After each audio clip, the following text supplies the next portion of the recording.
நானாக உன்னை தேடி வந்திருப்பது இது 5வது முறை.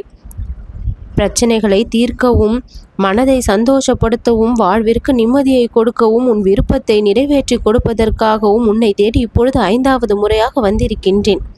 சிறிதும் நிராகரிக்காமல், அவசரப்பட்டு தள்ளிவிடாமல், பொறுமையோடு இருந்து இந்த பதிவை நீ முழுமையாக கேட்கும் பட்சத்தில் உன் விருப்பங்கள் அப்படியே நிறைவேறும் என்பது சத்தியம்.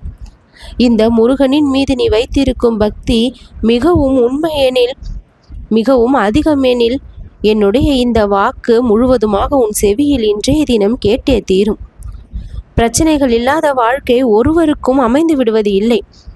மனிதனாக பிறவி எடுத்த அனைவருமே ஏதோ ஒரு வகையில் ஒவ்வொரு நாளும் ஒவ்வொரு பிரச்சனைகளை கடந்து வந்தும் சமாளித்து வந்தும் தீர்த்து கொண்டும் தான் இருக்கின்றார்கள். யாரெல்லாம் பிரச்சனைகளை கண்டு பயப்படுகின்றார்கள், யாரெல்லாம் அதை சவாலாக எதிர்கொண்டு ஜெயிக்கின்றார்கள் என்பதில்தான் அவரவர்களுக்கான வாழ்க்கையின் நிம்மதியும் சந்தோஷமும் இருக்கின்றது. எந்த ஒரு பிரச்சனையை பார்த்து நீ பயப்படுகின்றாயோ அந்த பிரச்சனை உன்னை பார்த்து பயந்து ஓடும் அளவிற்கு உனக்குள் வலிமையை நான் கொடுப்பேன். ஒவ்வொரு சாமர்த்தியத்தையும் நீ பெற்று எல்லா சூழ்நிலையிலும் ஒவ்வொரு நிலையிலும் அடுத்த கட்டத்திற்கு உன் வாழ்க்கையை, உன் இலக்கை நோக்கி நீ நகர நான் உனக்கு உதவியாக இருந்து கொண்டிருக்கின்றேன். ஏதோ ஒரு பிரச்சனையில் சிக்கிக்கொண்டால் அப்படியே அந்த பிரச்சனை நம்மை மூழ்கடித்து விடும் என்று எண்ணுவதால் தான் உன் மனம் பாதிப்பை அடைகின்றது. ஒரு பிரச்சனையை சந்திக்கின்றாய் என்றால், சிக்கலில் சிக்கிக் கொள்கின்றாய் என்றால் நம்மால் அதிலிருந்து மீண்டு வெளிவர முடியும், அதிலிருந்து ஒரு மிகப்பெரிய பாடத்தை தான் கற்றுக்கொள்கின்றோம் என்கின்ற உண்மையை புரிந்து கொண்டு சந்தோஷப்பட வேண்டுமே தவிர துக்கப்படக்கூடாது. யார் உன் மனநிலையை மாற்றுகின்றார்களோ, யாரிடத்தில் அந்த உரிமையை நீ கொடுத்து வைத்திருக்கின்றாயோ அவர்களின் கட்டுப்பாட்டுக்குள் நீ இருக்கின்றாய் என்பதை தெரிந்து கொள். உன் மனநிலையை மாற்றக்கூடிய சக்தியை, உரிமையை பிறருக்கு கொடுப்பதால் தான் பாதி பேருடைய வாழ்க்கை நிர்கதியாக நிற்கின்றது. பிறருடைய சொற்களும் செயல்களும் எந்த அளவிற்கு உன் மனதை பாதிக்கின்றது என்பதை நீ தெரிந்து வைத்துக்கொள். யாருடைய சூழ்ச்சியிலும் நீ சிக்கிக் கொள்ளக்கூடாது என்பதை புரிந்து வைத்துக்கொள். உன்னை ஒரு கட்டுப்பாட்டுக்குள் வைத்து உன்னை அழ வைக்க வேண்டும் என்பதுதான் ஒரு சிலருடைய நோக்கமாக இருக்கின்றது. ஏனோ அவர்கள் உன்னுடைய வாழ்க்கையை நிலைகுலைய வைக்க வேண்டும் என்று உன் பின்னால் இருந்து பாடுபடுகின்றார்கள். ஆனால் உன் முன்னால் இருந்து உன் வாழ்க்கையை காப்பாற்ற நான் உனக்கு துணையாக நின்று கொண்டிருக்கின்றேன். அப்பொழுது உன்னுடைய மனதில் யாரை பற்றிய நினைவுகள் அதிகமாக இருக்க வேண்டும் என்று யோசித்துப்பார். உன்னை காப்பாற்றக்கூடிய என்னை பற்றிய நினைவுகள் அதிகமாக இருக்க வேண்டுமா, உன்னை வீழ்த்த வேண்டும் என்று நினைக்கின்ற அந்த சதிகாரர்களுடைய நினைவுகள் உன் மனதில் அதிகமாக இருக்க வேண்டுமா என்று நீயே யோசித்துப்பார். யாரெல்லாம் உன் மீது அன்பு வைக்கின்றார்களோ அவர்களை எல்லாம் நீ உதாசீனப்படுத்துகின்றாய். அவர்களை பற்றி சிறிதும் நீ நினைப்பது இல்லை, அவர்களை நீ மதிப்பதும் இல்லை. ஆனால் யாரெல்லாம் உனக்கு கஷ்டத்தை கொடுக்கின்றார்களோ அவர்களை பற்றிய நினைவுகளால் உன்னுடைய நாட்கள் முழுவதும் சென்று கொண்டிருக்கின்றது. இது நியாயமாகுமா?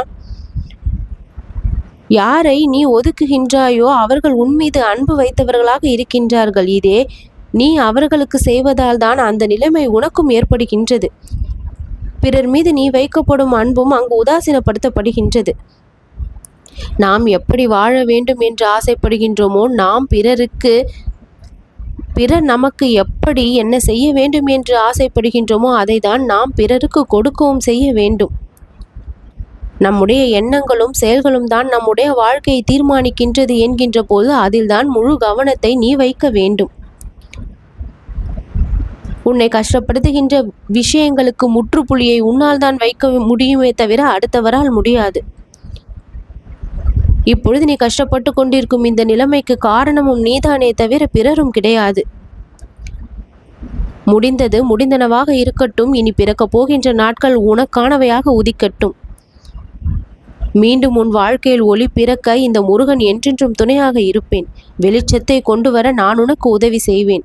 என்னுடைய அறிவுரைகளை கேட்டு அதன்படி நீ நடக்கும் பட்சத்தில் உன் வாழ்வில் இருக்கக்கூடிய பிரச்சனைகள் எல்லாம் கரைந்தோடிவிடும். இன்றிலிருந்து ஒரு குறிக்கோளை முதலில் நீ எடுத்துக்கொள். எத்தனை குறிக்கோள்கள் இது நாள் வரை இருந்தாலும் இப்பொழுது இக்கணம் நீ எடுக்கப் போகின்ற இந்த குறிக்கோள் தான் உன் வாழ்க்கையை மாற்ற மிகவும் ஏதுவாக இருக்கும். இன்றிலிருந்து உன்னை கஷ்டப்படுத்துகின்ற விஷயங்களை, மனிதர்களுக்கு இடம் கொடுக்காமல் உன் மீது அக்கறை கொண்டுள்ளவர்களையும் உன்னுடைய நலனை விரும்புபவர்களையும் நீ மனதில் நிறுத்தி கொள்ள வேண்டும். சிலருடைய அன்பு உண்மை இல்லை என்று உனக்கு தெரிகின்றது. அவர்கள் போலியாக நடிக்கின்றார்களோ என்று ஐயம் இருக்கின்றது. உன் மனதில் ஐயத்தை எழுப்பக்கூடிய எந்த ஒரு உறவுக்கும் உன் மனதில் இடமே இல்லை. அதை முதலில் நீ தெரிந்து வைத்துக்கொள். யார் மீது எல்லாம் உனக்கு ஒரு சிறு ஐயம் இருக்கின்றதோ, அவர்கள் போலியான அன்பை வெளிப்படுத்துகின்றார்களோ என்று ஐயம் இருக்கின்றதோ, அந்த இடத்தில் அந்த உள்ளுணர்வு மெய்ப்பிக்கப்படுகின்றது. யார் உனக்கு உண்மையாக இருக்கின்றார்களோ அவர்களை பற்றிய சந்தேகம் உன் மனதில் எழாதவாறு அவர்கள் உனக்கு அன்பை கொடுப்பவர்களாகவும் பாசத்தை பொழிப்பவர்களாகவும் உரிய நேரத்தில் உற்ற நேரத்தில் உனக்கு உறுதுணையாக இருப்பவர்களாகவும் தானாக தோன்றுகின்றார்கள். ஆனால் உன் முன்னால் ஒன்றும் பின்னால் ஒன்றும் நினைப்பவர்கள் உனக்கு எப்பொழுதும் மனதிற்குள் ஒரு ஐயத்தை தான் கொடுத்து கொண்டிருக்கின்றார்கள். அந்த ஐயத்தை கொடுக்கக்கூடிய உறவும் வேண்டாம், அந்த நேரமும் வேண்டாம். உன் மனதை நீ மிகவும் சந்தோஷமாக வைத்துக்கொள்ள முதலில் முயற்சி செய்.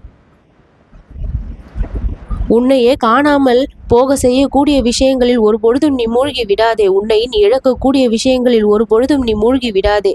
இந்த முருகன் உன்னை கரம் கொடுத்து காப்பாற்ற தயாராக இருக்கின்றேன். கர்மாவின் காரணமாக இப்பொழுது நீ இந்த அனுபவிக்கும் இந்த கொடுமையான விஷயங்களில் இருந்து உன்னை காப்பாற்றதான் நான் உன்னை சுற்றி இருந்து கொண்டும் இருக்கின்றேன். உன் வாழ்க்கையை சந்தோஷமாக மாற்ற நான் எல்லா வகையிலும் உதவியாக இருப்பேன். இனி நீ செய்யும் ஒவ்வொரு முயற்சியும் உனக்கு வெற்றிக்கான முயற்சியாக இருக்கும். உன்னுடைய மதிப்பை நீ கூட்டிக் கொள்ளுமாறு உன் மீதும் உன் வாழ்க்கையின் மீதும் கவனத்தை வை. உன் மதிப்பை சிலர் குறைத்து உன்னையே நீ சந்தேகக்கூடிய அளவிற்கு உன்னை தாழ்த்துபவர்களை ஒரு பொழுதும் நீ திரும்பி கூட பார்க்காதே. உன்னை மதிக்காத இடத்தில் உன் கால் மிதியடி கூட படக்கூடாது என்பதை நீ தெரிந்து கொள். அதிர்ஷ்டத்தை கொடுக்கக்கூடிய நல்ல நல்ல மனிதர்களும் உனக்கு உதவ காத்திருக்கக்கூடிய நல்ல நல்ல விஷயங்களும் இருக்கின்றது. அந்த பக்கம் உன்னுடைய முகத்தையும் மனதையும் திருப்பு. எவ்வளவு கடினமான சூழ்நிலையாக இருந்தாலும் உன்னால் சமாளிக்கக்கூடிய அளவிற்கு தைரியமும் தன்னம்பிக்கையும் உனக்குள் இருந்து இனி பிறப்பெடுக்கும். முற்றுப்புள்ளி வைக்க வேண்டிய விஷயங்களுக்கு முற்றுப்புள்ளியை வைத்து ஆரம்பிக்கக்கூடிய விஷயங்களை இக்கணமே ஆரம்பித்து விடு. நல்ல காலமும் நேரமும் என் அருளால் இப்பொழுது உனக்கு கூடி வந்திருப்பதால் என்னுடைய வாக்கினை இன்றைய தினம் நீ முழுவதுமாக கேட்டுக்கொண்டு இருக்கின்றாய். முற்பிறவியிலும் இப்பிறவியிலும் நீ செய்த புண்ணியங்கள் இன்றளவும் உன்னை காப்பாற்றி வருகின்றது. பாவங்களின் எண்ணிக்கை குறைவாக இருப்பதால் இன்றளவும் நீ நலமாக தான் வாழ்கின்றாய். இனிமேலும் நீ நலமாக வாழ்வாய். நல்லது நடக்கும்.